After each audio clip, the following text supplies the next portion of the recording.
प्रदेश के 14 जिलों में बाढ़ की स्थिति गंभीर। 49 लाख से अधिक लोग इससे प्रभावित। राहत और बचाव का काम हुआ तेज। राज्य में कोविड टेस्टिंग की सुविधा बढ़ाकर की गई दोगुनी।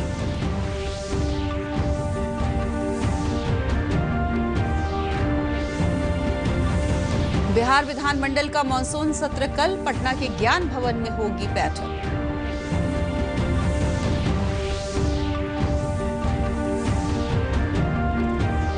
प्रदेश में प्रधानमंत्री गरीब कल्याण अन्न योजना के लक्ष्य प्राप्ति के लिए भारतीय खाद्य निगम ने किया विशेष इंतजाम।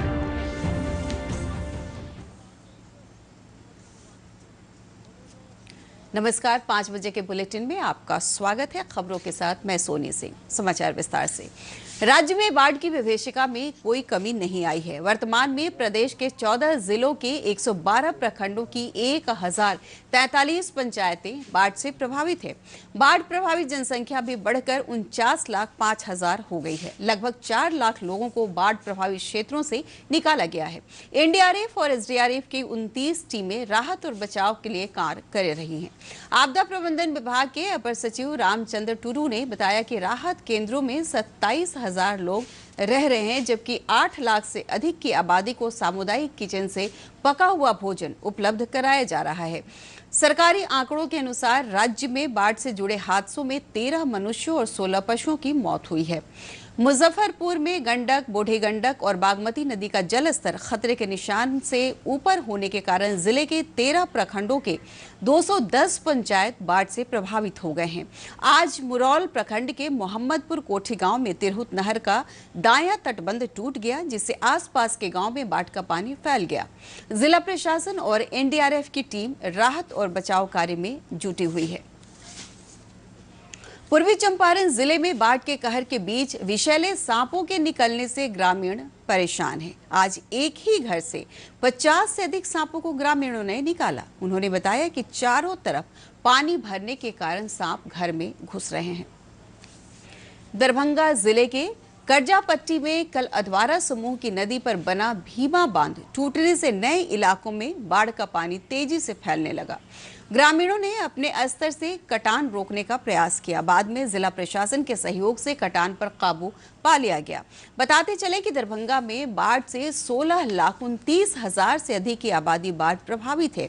यहाँ 186 पंचायतों में बाढ़ का असर है। यहाँ बचाव और राहत कार्यों के लिए एनडीआरएफ की 2 और एसडीआरएफ की 1 टीम लगाई गई है।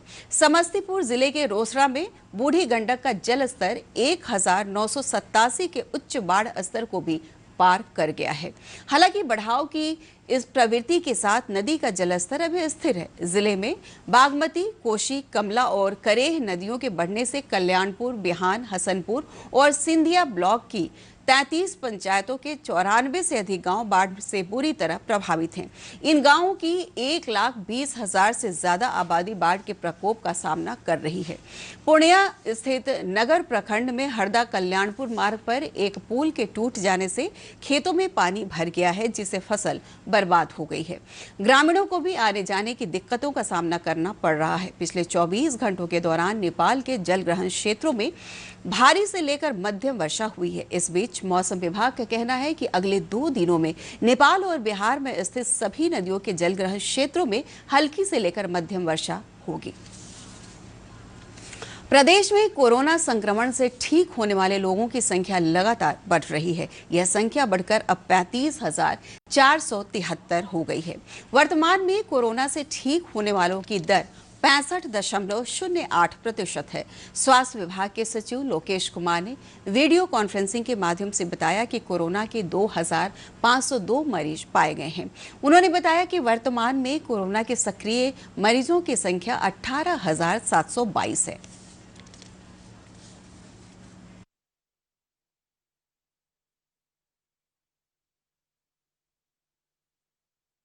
कोविड-19 के टेस्टिंग की प्रक्रिया में काफ़ी तेज़ी लाई गई है और जहां हम लोगों ने कल 22,742 जांच किया था, आज हम लोगों ने 28,626 जांच किया है।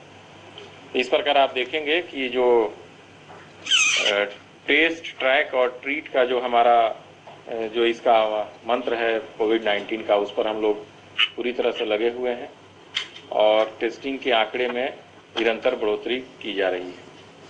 जहां तक पिछले 24 घंटे में सूचना पर विभाग के सचिव अनुपम कुमार ने वीडियो कॉन्फ्रेंसिंग के माध्यम से बताया कि मुख्यमंत्री के दिशा निर्देश पर कोविड टेस्टिंग की सुविधा दोगुनी बढ़ा दी गई है। पिछले 24 घंटों के दौरान 28,000 से अधिक कोरोना जांच हुई है। उन्होंने कहा कि मुख्यमंत्री ने राहत कैंप में रह रहे सभी लोगों की अनिवार्य कोरोना जांच कराने के निर्देश दिए हैं और सभी जिलों की भी सभी जिलाधिकारी और उनकी टीम भी उसमें थे। सभी हॉस्पिटल्स के साथ समीक्षा की गई थी और वीडियो कॉन्फ्रेंसिंग के माध्यम से हॉस्पिटल्स का निरीक्षण भी किया गया था, वहाँ के जो वार्ड्स हैं और जो चिकित्सा व्यवस्था है, और वहाँ डॉक्टर्स से बात भी की गई थी। माननीय मुख्यमंत्री ने जो निर्देश दिए थे कुछ इम्पॉर्टेंट है कि टेस्टिंग बढ़ाने का तो लगातार कहा जा रहा है और आप देख रहे हैं कि आज काफ़ी ज़्यादा टेस्टिंग अब बढ़ गई है। 28,626 टेस्ट हुए हैं कल।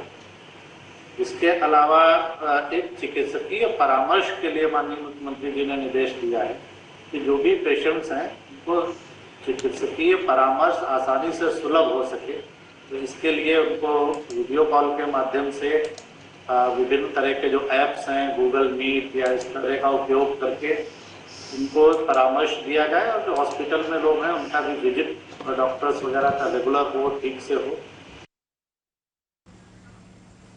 बिहार विधानमंडल का मानसून सत्र अब केवल एक दिन का होगा। कोरोना संकट को देखते हुए सर्वदलीय बैठक में इस पर सहमति बनी। एक दिवसीय यह सत्र 3 अगस्त को पटना के ज्ञान भवन में आयोजित किया जाएगा। सत्र में राजकीय कार्य से संबंधित विधेयक पेश होंगे। सर्वदलीय बैठक में विधान परिषद के कार्यकारी सभापति अवधेश नारायण सिंह, विधानसभा अध्यक्ष विजय कुमार चौधरी, उप मुख्यमंत्री सुशील कुमार मोदी, संसदीय कार्य मंत्री श्रवण कुमार और राजद नेता अब्दुल बारी सिद्दीकी सहित कई पार्टी के प्रतिनिधियों ने भाग लिया। आगामी मानसून सत्र को देखते हुए ज्ञान भवन परिसर के आसपास सुरक्षा व्यवस्था के चाक चौबंद प्रबंध किए गए हैं। संसदीय कार्य मंत्री श्रवण कुमार ने बताया कि ज्ञान भवन में होने वाली बैठक की सभी तैयारियां पूरी कर ली गई हैं। रहा है और सोशल डिस्टेंस का पालन ऐसे समय में करना आवश्यक है। इसको ध्यान में रखकर बिहार विधानसभा और बिहार विधान परिषद का सत्र सम्राट अशोक भवन में करने का फैसला लिया गया है और सदन की कार्यवाही वहीं पर चलेगी। पूरी तरह से सामाजिक दूरी का ख्याल रखा जाएगा और सत्र के संचालन में सभी माननीय सदस्य का अहम योगदान होगा। प्रदेश में गरीब और जरूरतमंद लोगों को खाद्यान्न उपलब्ध कराने में प्रधानमंत्री गरीब कल्याण अन्न योजना काफी उपयोगी साबित हो रही है। कोरोना संक्रमण के बीच यह योजना जरूरतमंदों के लिए वरदान साबित हुई है। भारतीय खाद्य निगम ने इस योजना के तहत अनाज के उठाव और वितरण को लेकर विशेष इंतजाम किए हैं। एक रिपोर्ट। दूसरा चरण भी लागू कर दिया गया है। इस योजना के तहत अब नवंबर तक गरीबों को मुफ्त में राशन मिलेगा। भारतीय खाद्य निगम पटना प्रक्षेत्र के महाप्रबंधक संदीप कुमार पांडे ने बताया कि नवंबर महीने तक चलने वाले दूसरे चरण में इस योजना के लिए कुल 91 लाख मैट्रिक टन गेहूं और 109 लाख मैट्रिक टन चावल प्रदेश के लिए उपलब्ध कराया गया है। बिहार के लिए जो सेकेंड फेज में जो खाद्यान्न का जो आवंटन हुआ है वो लगभग 22 lakh metric tonne 21.7 lakh metric tonne हुआ है और ये 5 महीने के लिए है, जुलाई से लेकर नवंबर तक। भारतीय खाद्य निगम के पटना जिला प्रबंधक राजीव कुमार ने बताया कि बिहार में इस योजना के तहत सभी लाभार्थियों को 5 किलो चावल और गेहूं मुफ्त में दिया जा रहा है। उन्होंने बताया कि खाद्यान्न का 55% हिस्सा बांटा जा चुका है। प्रधानमंत्री गरीब कल्याण योजना के तहत अभी तक 55% उठाव स्टेट गवर्नमेंट कर चुकी है और NFSA जो होता है नॉर्मल लोकेशन उसमें 45% उठाव ये लोग कर चुके हैं अभी तक। भारतीय खाद्य निगम ने लॉकडाउन के प्रारंभ से ही खाद्यान्न को अन्य राज्यों से बिहार राज्य के लाभार्थियों के लिए मंगा लिया है। निगम ने चालू सत्र के लिए खाद्यान्न की खरीद का काम पहले ही पूरा कर लिया है। खाद्य निगम के अधिकारी बताते हैं कि भारतीय खाद्य निगम के पास पर्याप्त खाद्यान्न उपलब्ध है। FCI के लिए चैलेंजिंग है, क्योंकि यहाँ का लगभग 80 से 90% खाद्यान्न की उपलब्धता FCI कराती है बिहार में, बाहर से मंगा के कराती है। इस लॉकडाउन के पीरियड में हमने 915 रेक मंगाए हैं, लगभग 25 लाख एमटी खाद्यान्न का हम मंगा के बाहर के राज्यों से मंगा के यहाँ वितरण किया गया है। केंद्र सरकार के विभिन्न जन कल्याणकारी योजनाएं जरूरतमंदों को कोरोना महामारी के दौरान राहत दे रही है। सरकार हर थाली को भोजन उपलब्ध कराने के अपने लक्ष्य पर आगे बढ़ रही है। पटना से अरविंद कुमार वर्मा की रिपोर्ट, दूरदर्शन समाचार, पटना।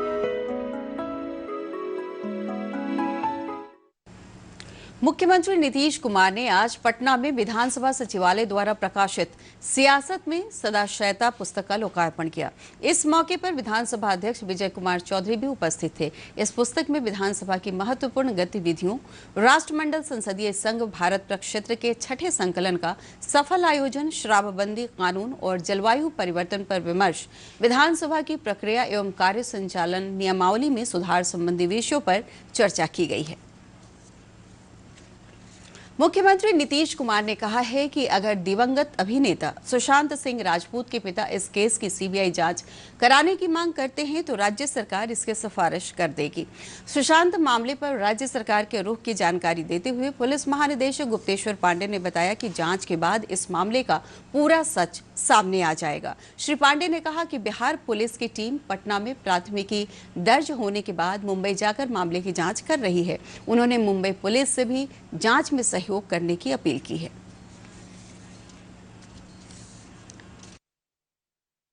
मैंने इसकी समीक्षा की थी। मैंने सीनियर एसपी से कहा था अपने काउंटर पार्ट से आप रिक्वेस्ट कीजिए। सीनियर एसपी साहब ने अपने काउंटर पार्ट से रिक्वेस्ट किया, तो कल डीसीपी से हमारी टीम की मुलाकात हुई, बहुत अच्छे से बात हुई और उन्होंने कोऑपरेट करने का आश्वासन भी दिया शाम को।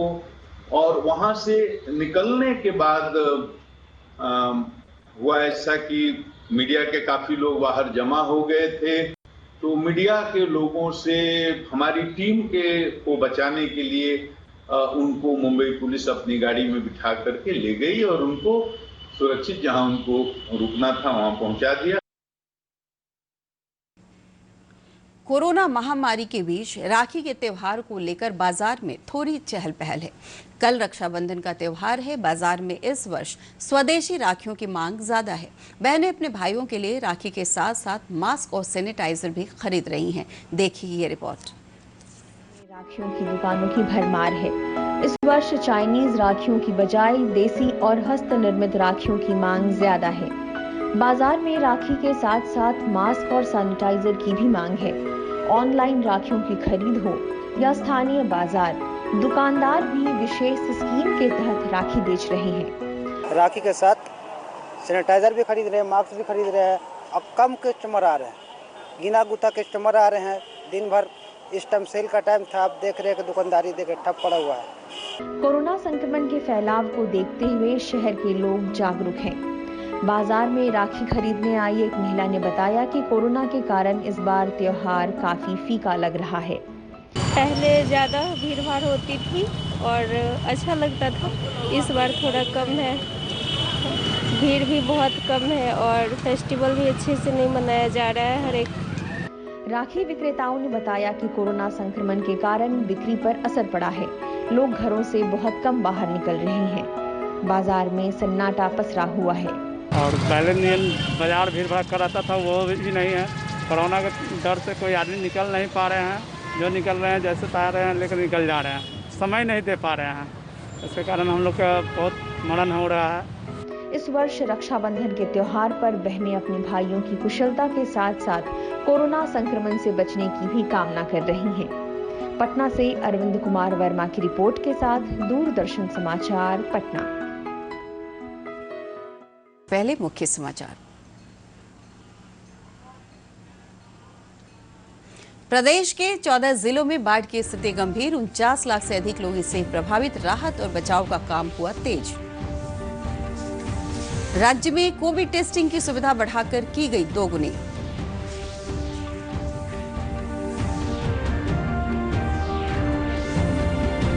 बिहार विधानमंडल का मानसून सत्र कल, पटना के ज्ञान भवन में होगी बैठक।